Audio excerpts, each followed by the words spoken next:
Dr. Robert Tait McKenzie became a member of the Philadelphia Council Executive Board in 1911. In 1914, Dr. Charles D. Hart, Council President of the Philadelphia Council, commissioned McKenzie to create an 18-inch tall figure of an ideal scout.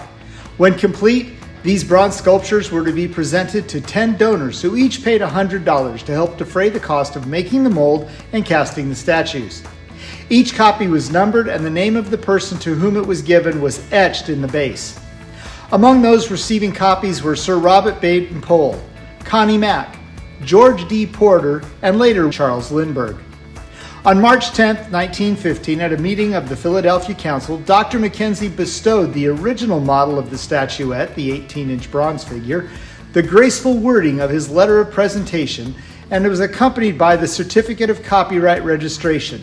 His comments were, "To the Chairman, the Commissioner, and the Executive Council of the Boy Scouts of America, at their headquarters in Independence Hall, Philadelphia, Pennsylvania. Honored Sirs, the undersigned, being in reasonable good health for one past his first youth, and with a mind not more unsound than its habitual state, doth hereby deed, donate, bestow, confer, and present all rights, privileges, responsibilities, and cares that have hereto been carried by the sculptor of the effigy of that cheerful and kindly American youth, known to his friends and to all well-wishers of these United States as the Boy Scout, in order that he may increase, be multiplied, and replenish the meeting places of elect troops scattered throughout this fair domain.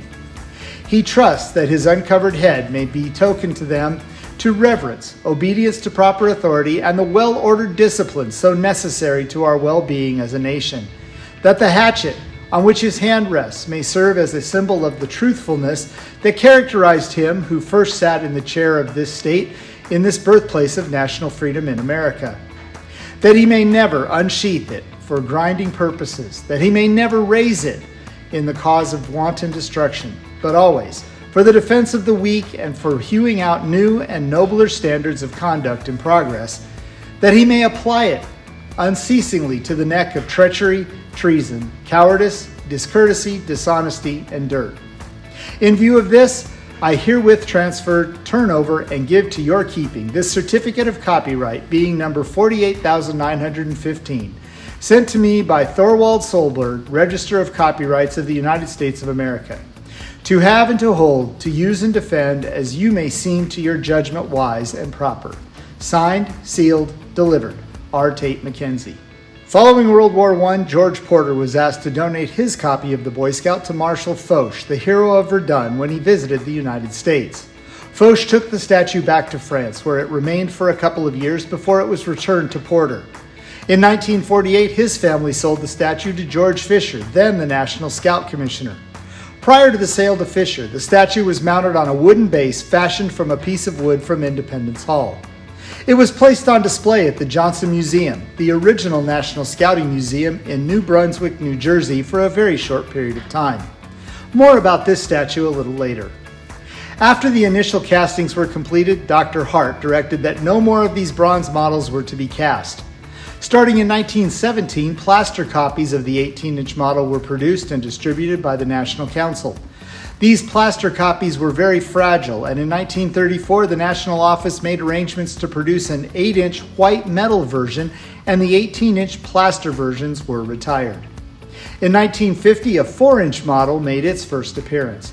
These smaller statues are frequently used along with the 8-inch variety for special awards and special presentations to scouters and non-scouters who have merited special recognition. They are finished in bronze, oxidized copper, and oxidized silver. In 1937, the Philadelphia Council's office moved to a new office building, and again McKenzie was called upon to create a new life-size version of his Boy Scout statue to be placed in front of the offices. Because the new statue would be much larger and the BSA had introduced new uniforms as well as new insignia such as the community strip and the patrol insignia, McKenzie needed to update his original design. Keeping in mind his original models were now in their 30s, he needed new models to complete the sculpture. The following comments were made by McKenzie during the unveiling of the new statue on June 12, 1937, in front of the Philadelphia Council headquarters. We are met here today not so much to dedicate a statue in bronze as a symbol of one of the greatest impulses for good put into practical operation by a band of devoted men that has ever come to American boyhood. Perhaps it would interest you to know how this all came about. In 1914, the last year of peace, which this distracted world was to know for nearly 2 decades, Dr. Charles Hart suggested that there should be something tangible which could be placed before the eyes to represent the product of this altruistic organization, something that would stand as a symbol for what Scouting stood for, in fact, a statuette of the ideal Boy Scout. And in saying this, he pointed his finger at me. Knowing Dr. Hart as I did, and with the characteristic vigor that marks everything he does, he arranged for a series of parades to enable me to choose a suitable model. The competition narrowed to 3 and finally the one, Asa Franklin Williamson Hooven, was selected as having the most points. The resulting statuette fixed for all time his fine face and boyish figure at 12 years of age, although now at 35 he is approaching middle life. While Hooven as a model-in-chief and G. Dunbar Shule as an alternate for the original statue were now middle-aged men, McKenzie identified 20 new potential models, selecting P. Douglas Shannon for the head of the life-size sculpture, and Scout Albert Frost was selected as the model for the high hiking boots.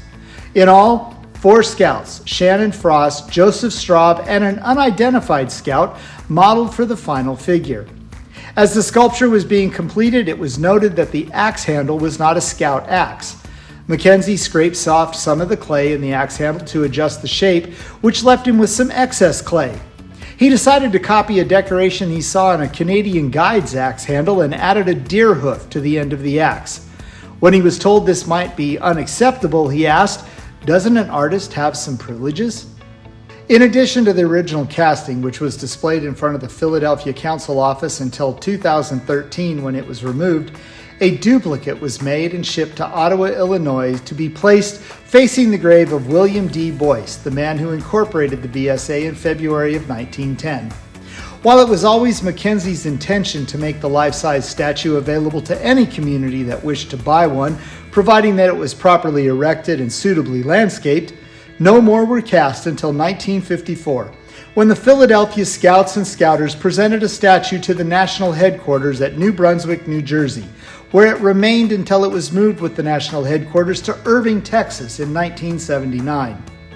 Another casting of the life-size statue was unveiled in front of the national headquarters of the Boy Scouts of Canada in Ottawa, Ontario on June 29, 1963.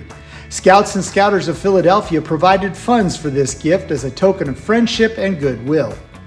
In 1965, a casting of the statue was presented to the Boy Scouts of England's International Training Center for Scouters at Gilwell Park. In all, about 45 statues appear at scout camps, council headquarters, and other notable locations around the country. In the collection of the National Scouting Museum, we have 2 McKenzie statues of note. The first is one of the original 18-inch McKenzie statuettes. It happens to be statue number 2, the one given to George Porter and then gifted to Field Marshal Foch, returned to Porter, and then sold to George Fisher. There is a story that it came to the NSM collection as part of a trade for the life-size statue gifted to the BSA in 1954, but that doesn't make a lot of sense from a trade perspective, as the BSA ended up with both, and I've not been able to find anything to substantiate that story. The second statue is one of the life-size statues that was recently donated to the National Scouting Museum by Chris Jensen of Easley, South Carolina. Bill Adams, a scouting volunteer from Michigan's Crossroads Council, helped connect the statue and Chris. Bill recently told me a little about its past. This statue was first acquired by Wolverine Council in 1980. Through a series of mergers, it ended up in the Great Sauk Council in Ann Arbor, and after Ann Arbor, it made a couple of unknown stops in Michigan before ending up with the South Shores Field Service Council in Ypsilanti. With this office scheduled for closure, the statue was made available for purchase, which is when Bill connected Chris and the appropriate scouting officials, and the deal was closed. Back in May, Chris drove to Michigan, picked up the statue, and delivered it to the museum, where it has taken up residence in the lobby, replacing the Trail to Manhood statue. One of the life-size McKenzie statues made the news back in May of 2022 when the statue was stolen from outside of the Coastal Carolina Council office in Charleston, South Carolina. The statue was recovered, but not until it had been cut up into several small chunks by the thieves trying to sell it for salvage. Then a couple of weeks ago, the McKenzie statue became the symbol of the newly created Herald Awards. The inaugural Herald Awards were presented in a formal presentation hosted at Kathleen's Burrito Banquet in Cimarron. The evening's MC entertained the gathered crowd as Artifact of the Week swept all 12 of the awards presented. It was a great evening and a good time was had by all. That's all the time we have for this week. Join us next time as we continue to learn more about the history of the BSA through the collection of the National Scouting Museum and Artifact of the Week.